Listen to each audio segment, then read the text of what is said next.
Welcome back, everybody, to Fusion's Ramblings. So, today we are just fishing along here, and in this series, we take a few minutes to talk about just random stuff. Whatever comes to mind, right? But we usually come up with some sort of a topic, and today we're going to talk about places to live. So I've had the experience to live in a number of places. Obviously, I was born and raised in the US, in the mountains, in Idaho, in fact, if you want to know. And, lived both in big cities and small towns and out in the country. And I also have the advantage of living overseas, internationally, in this case in Asia.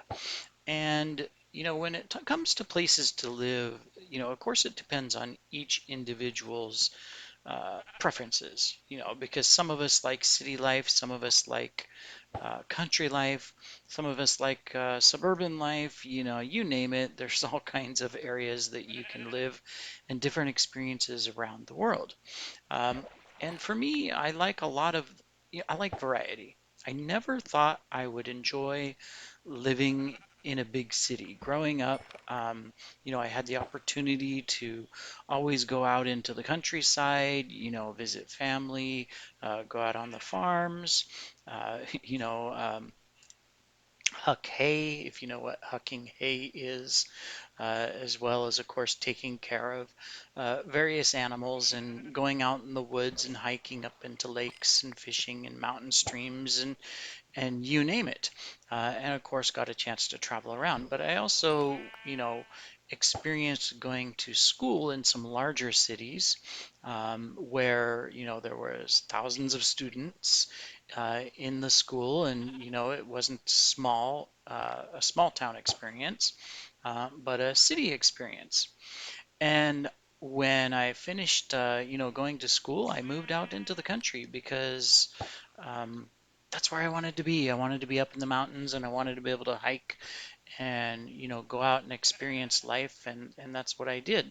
Um, but then the opportunity came up to go elsewhere outside of the US. Now, of course, some of you listening already live outside of the US, and so this is nothing new to you, but it was a whole new experience for me. And of all places, I moved to Asia, and I moved to a mega city, basically, because most cities in Asia are mega cities compared to the US. I mean, let's think about it.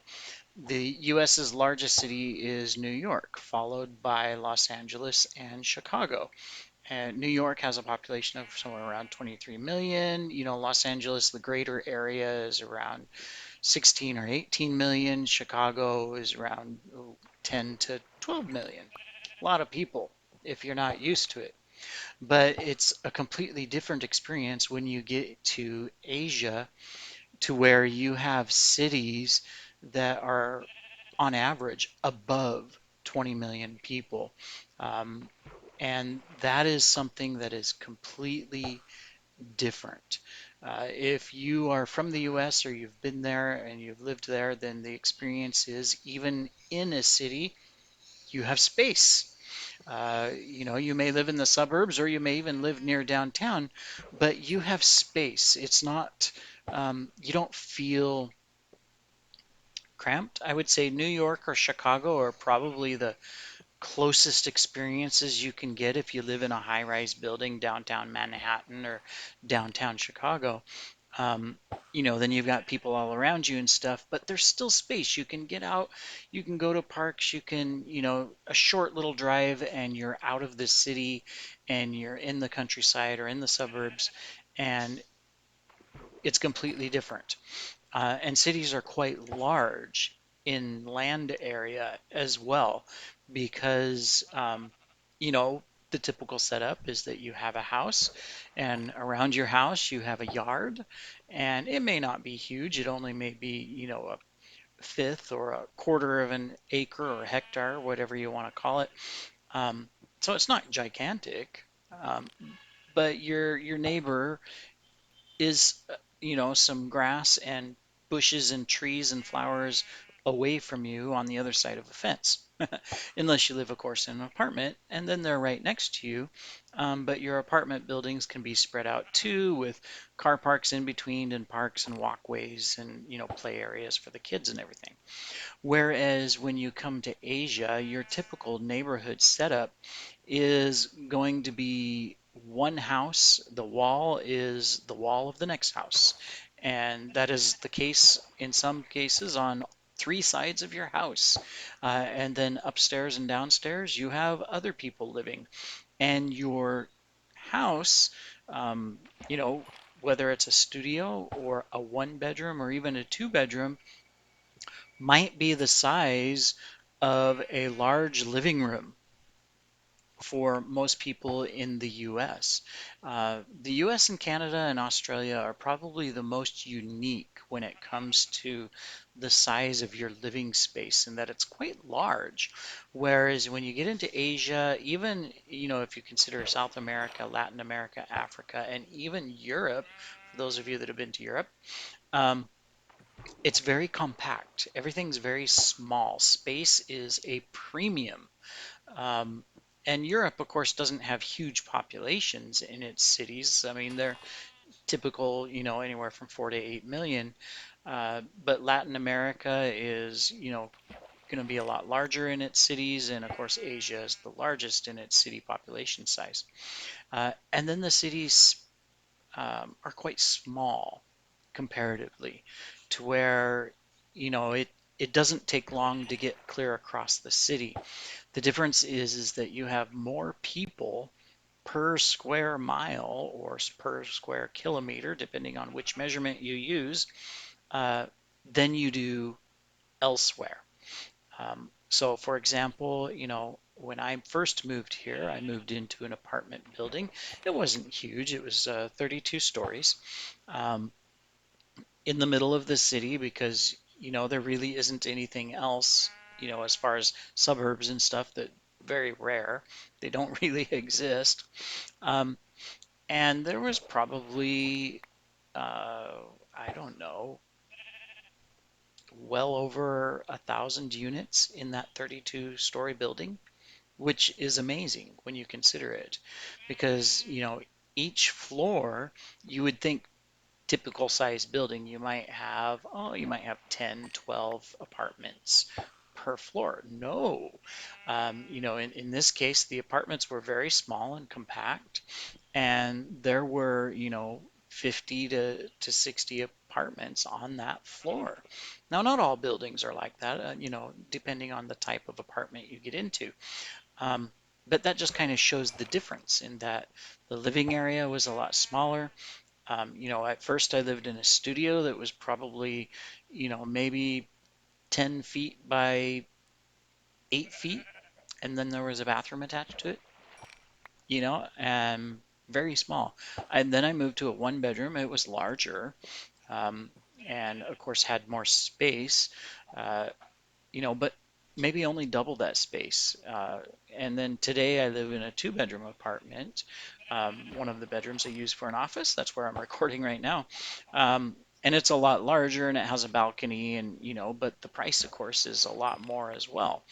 The typical person lives in something quite small. And so it's a major change. And outside of that, there's other changes too. So other changes, or I should say differences. Oh, well, there's my bobber. Um, in the difference of city living, or I guess space, from what a lot of us are accustomed to in the U.S. compared to Asia, would be around just what is around you. So, typically, and if I go outside, a typical city block, you have the case where you have a McDonald's on one corner, a McDonald's on another corner, and then, a 7-Eleven on the third corner and a 7-Eleven on the fourth corner. And if I go one block down the street, I find another McDonald's, or another 7-Eleven or something similar to it. Everything is very compact. So currently, of course, where I live, I don't know the exact population, but it's somewhere between 27 and 32 million people, which is a lot. And of course, me growing up in the country, never thought I would really like it, but I do enjoy certain aspects of it. Now, don't get me wrong, I would definitely trade going and living in the country anytime. And eventually I probably will, especially now that I work from home. Maybe that's going to be an option to where I can take advantage of that. Who knows? We'll see what my company says about that. But for the time being, I'm happy where I'm at. Now, a couple differences that I can also share between the US experience and the Asia experience. Let's talk about grocery shopping. I know, mundane, right? But it is completely different. For one thing, um, typically, a lot of your grocery shopping in Asia is going to be in what's called a wet market. Now, a wet market, most of us might be familiar with, would be like a farmer's market.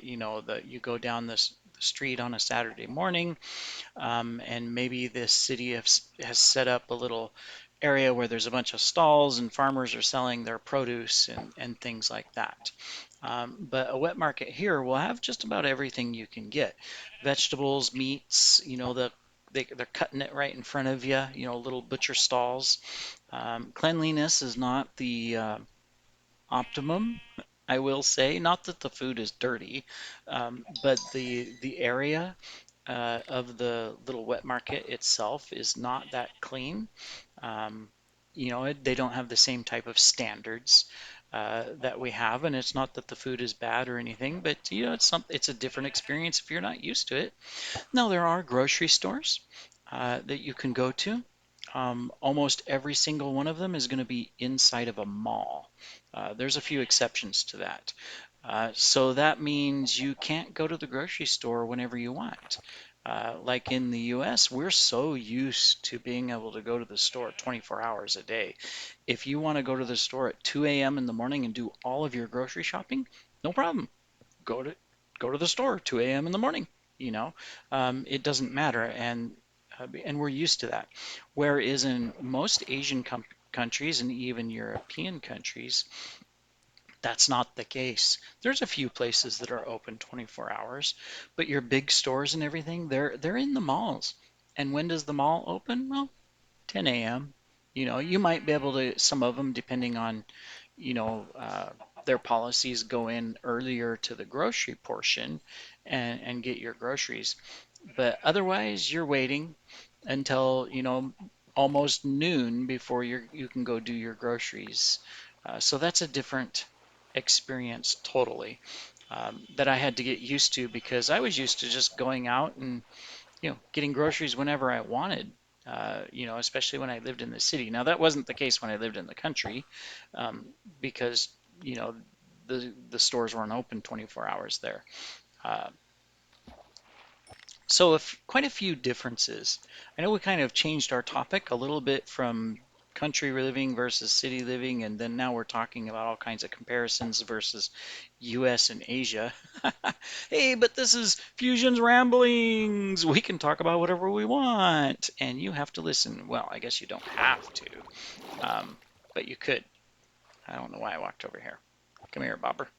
Not having much success in fishing. I mean, I've got some boots, a bowl, a stick, a bone, some leather, a tropical fish, 17 cod, and 9 salmon, and 4 pufferfish. What a great combination for a freshwater lake.